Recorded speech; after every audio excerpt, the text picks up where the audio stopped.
Hello everyone, welcome back to वेश्री टेट classes. तो आपको पता है कि यहाँ पर मैं आपको यूटेट और सीटेट के लिए हिंदी पढ़ाती हूँ। और आप अगर मुझसे जुड़ना चाहेंगे तो आप हमारा एक ऐप आता है वेदाश्री लर्निंग ऐप, आप लोग उसको डाउनलोड कर सकते हैं और वहाँ जाके आप हमारी डेमो क्लासेस देख सकते हैं। और इसके अलावा अगर आप मुझसे ऑफलाइन जुड़ना चाहते हैं तो आप क्या करेंगे, तो हमारा ऑफलाइन सेंटर में आके विजिट कर सकते हैं, जो कि है कुसुमखेड़ा चौराहे पे आपके हनुमान मंदिर के सामने। चलिए शुरू करते हैं। तो चलिए शुरू करते हैं आज की क्लास। तो आज की क्लास में मैं आप लोग को क्या बताने वाली हूँ, मैंने आप लोग को पहले भी ये चीज़ बताई है कि हमने पेडागोजी के बहुत सारे टॉपिक्स आपको बताए और उन टॉपिक में से हमें आज एक नया टॉपिक लेकर आई हूँ जो है भाषा अधिगम से संबंधित। यानी कि जब आप कोई भाषा सीखते हैं और उसे सीखने के लिए हमें किन किन यंत्रों की या किन किन चीज़ों की ज़रूरत पड़ती है और हमारे लिए वो क्या ऐसी चीज़ महत्वपूर्ण है, उनके बारे में आज हम डिस्कस करने वाले हैं। ठीक है, तो आप लोग बने रहिए और अच्छे से इसको समझने की कोशिश कीजिए, क्योंकि जो पेडागोजी होती है वो इसी तरीके से आती है, वन लाइन में आ जाएगी और वन लाइन में से यहाँ पर से कोई भी लाइन उसमें जोड़ दी जाएगी। तो अगर आपको पता है इनके महत्वपूर्ण तथ्यों के बारे में, तो आप डेफिनेटली उसका आंसर दे सकते हैं। ठीक है, चलिए शुरू करते हैं। तो यहाँ देखो, सबसे पहला आपको क्या बोल रहा है, सबसे पहली लाइन यह बोल रही है कि जो भाषा अधिगम है वह औपचारिक शिक्षा के द्वारा किया जाता है।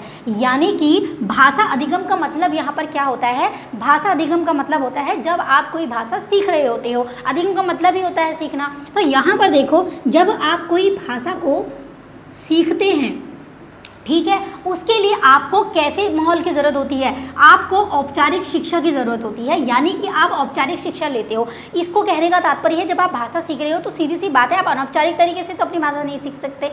हाँ, आप अपने घर पर अर्जित कर सकते हो भाषा को। कैसे, आपने पानी दे दो, मम्मा खाना दे दो, यहाँ जा रही हूँ, वहाँ जा रही हूँ, इधर खाना है, ये खाना है ना, पापा मम्मी, ये सारी बातें कहना आप सीख सकते हो। लेकिन आप अपनी भाषा का जो व्याकरण है, अपनी भाषा को जो उच्चारित करने का जो नियम है, वो आप कैसे माहौल में सीखोगे, सीधी सी बात है, औपचारिक तरीके से सीखोगे। तो यहाँ पर यही बात है कि हम अपनी भाषा को एक औपचारिक शिक्षा समझते हैं। औपचारिक का मतलब ही है विद्यालय, है ना, विद्यालय में ही औपचारिक तरीके की क्या की जाती है, शिक्षा ग्रहण की जाती है।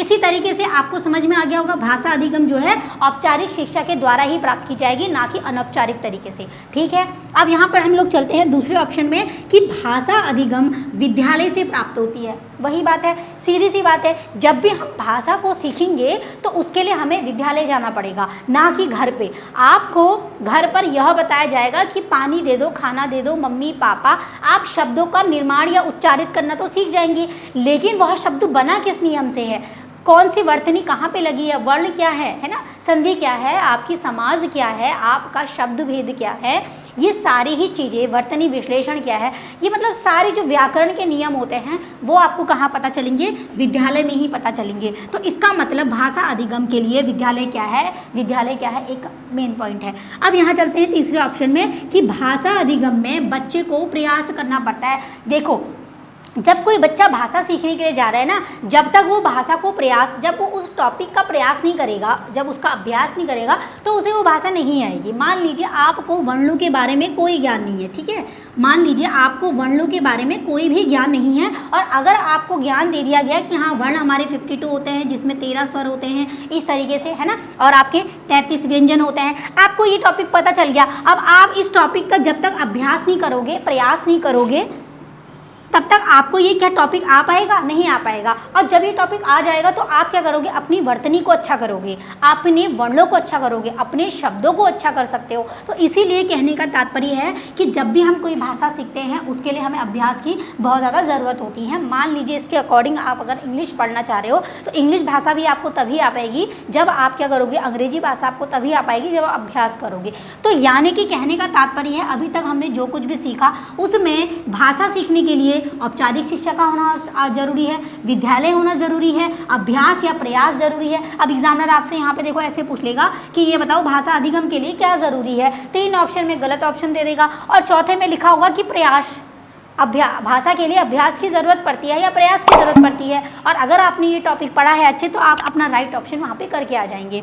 चलिए, इसी तरीके से हम लोग 4th में जाएंगे, भाषा के नियम सीखे जाते हैं। ठीक है, अब ये बात सही बोली इन्होंने, ये बात वही बोली जो मैं आपको अभी थोड़ी देर पहले समझा रही थी। जब हम व्याकरण पढ़ेंगे तो उसमें नियम भी होंगे। नियम क्या है कि मान लो आपने बोला कि रमेश घर जा रहा है, रमेश घर जा रहा है। अब यह बताओ इसमें कौन सा नियम है, आप व्याकरण का कौन सा नियम इसमें लगाएंगे। इसमें आप बताओगे कि कौन सा ऐसा शब्द है जहाँ पर सर्वनाम आ रहा है, जहाँ पर संज्ञा आ रही है, जहाँ पर कार्य वो आ रहा है, आपका कार्य आ रहा है, ठीक है, क्रिया आ रही है। तो आपको ये नियम कैसे पता चलेंगे, सीधी सी बात है, जब हम नियम पढ़ेंगे यहाँ पर क्या होगा, भाषा के नियमों को सीख जाएंगे तो हमें अपना टॉपिक जो हमारा जो शब्द है उसको बनाना हम सीख जाते हैं। अब इसी तरीके से व्याकरण की बात करें, व्याकरण की आवश्यकता होती है, सीधी सी बात है, जब नियम पढ़ लें तो सीधी सी बात है नियम कहाँ होंगे, व्याकरण के अंदर होंगे, और जब नियम व्याकरण के अंदर होंगे तो हम व्याकरण को अच्छे से समझेंगे। व्याकरण का मतलब ये होता है कि आपने शब्दों का निर्माण करना सीखना है, शब्दों को उच्चारण करना सीखना है, ध्वनि सीखनी है, स्वर कहाँ पर क्या स्वर लगेगा, कौन सा समाज किस शब्द में आएगा, इस शब्द में कौन सी संधि लगेगी, कौन सा अलंकार होगा, कौन सा छंद होगा, ये सारी ही चीज़ें हमें कहाँ पढ़ने को मिलती है, हमारे व्याकरण में पढ़ने को मिलती है। ठीक है, इसी तरीके से यहाँ पर है भाषा अधिगम के द्वारा मानक भाषा सीखी जाती है। अब देखो मानक भाषा का अर्थ यहाँ पर यह होता है ऐसी भाषा जिसका कोई मान होता है, या आप कह सकते हो ऐसी भाषा जो अपने राज्य में या अपने क्षेत्र में बोली जाती है और वो दूसरों को भी समझ आती है ना। जैसे हिंदी है वो बहुत सारे लोगों को अच्छे समझ में आ जाती है, तो ये एक मानक भाषा है, हिंदी क्या है, मानक भाषा है। तो इसी तरीके से कहने का तात्पर्य यही है कि जो भाषा अधिगम के द्वारा हम लोग क्या सीखते हैं, मानक भाषा सीखते हैं, मतलब अपनी मातृभाषा को सीखते हैं, अपनी मानक भाषा को सीखते हैं जो हमारे राज्य, स्टेट या देश में बोली जाती है। ठीक है, उसी तरीके से क्या होता है, भाषा अधिगम में शिक्षक जो होता है विद्यालय, पाठ्यक्रम, पाठ्य पुस्तक और शिक्षण पद्धति आदि की आवश्यकता होती है। कहने का तात्पर्य यही है कि जब हम भाषा सीखते हैं, जब हम लोग भाषा सीखते हैं उसमें हमें शिक्षक की ज़रूरत होती है। हमें गाइड करने वाला कौन होगा, हमें उस टॉपिक को पढ़ाने वाला कौन होगा, एक शिक्षक होगा। ठीक है, तो जब हमें शिक्षक की ज़रूरत पड़ेगी तो सीधी सी बात है शिक्षक कहाँ होगा, विद्यालय में होगा।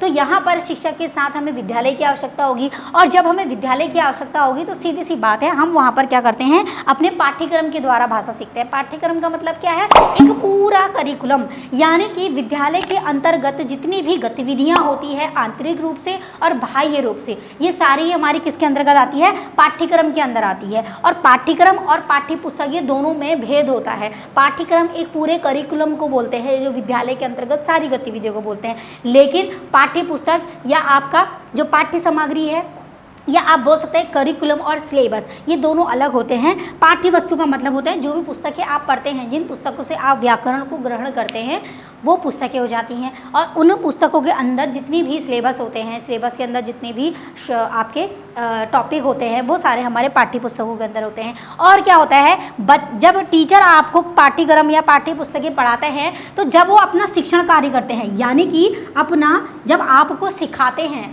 वो अपने शिक्षण कार्य को प्रभावित करने के लिए या आप वो इफेक्टिव हो उसको करने के लिए क्या करते हैं, अनेक पद्धतियों को, शिक्षण पद्धतियों का क्या करते हैं, प्रयोग करते हैं, जिससे कि आपको आसानी से क्या आ जाए, भाषा आ जाए, है ना। अगर आपसे बोलूं व्याकरण विधि, देखो बहुत सारी विधियों से क्या होते हैं आपको टीचर पढ़ा सकते हैं। जैसे आपको बच्चे टीचर ने एक पूरा टॉपिक पढ़ा दिया और उसके बाद आपसे प्रश्न पूछा तो प्रश्नावली विधि हो सकती है, आपका प्रैक्टिकल ले लिया प्रयोगात्मक विधि हो सकती है। इसी तरीके से आमने सामने बिठा के इंटरव्यू ले लिया तो प्रक्षेपी आपकी विधि हो सकती है। तो बहुत सारी विधियाँ होती हैं जिसके द्वारा आप लोगों को आराम से बताया जाता है। अनुकरण विधि हो सकती है। तो बहुत सारी विधियाँ हैं जिसके द्वारा आप लोग ईजी तरीके से क्या कर सकते हो, अपने टॉपिक को पढ़ सकते हो। तो आपको यहाँ पर एक बात समझ में आई होगी, जब हम भाषा सीखते हैं या भाषा अधिगम करते हैं तो जो शिक्षक होता है वह विद्यालय में पाठ्यक्रम, पाठ्य पुस्तक, शिक्षण पद्धति आदि की वहाँ पर उसको आवश्यकता पड़ती है। ठीक है, इतना क्लियर हो गया। तो अभी आपने क्या समझा, आपने यही समझा, सीधी सी बात है, भाषा सीखने के लिए या भाषा अधिगम करने के लिए हमें औपचारिक शिक्षा चाहिए,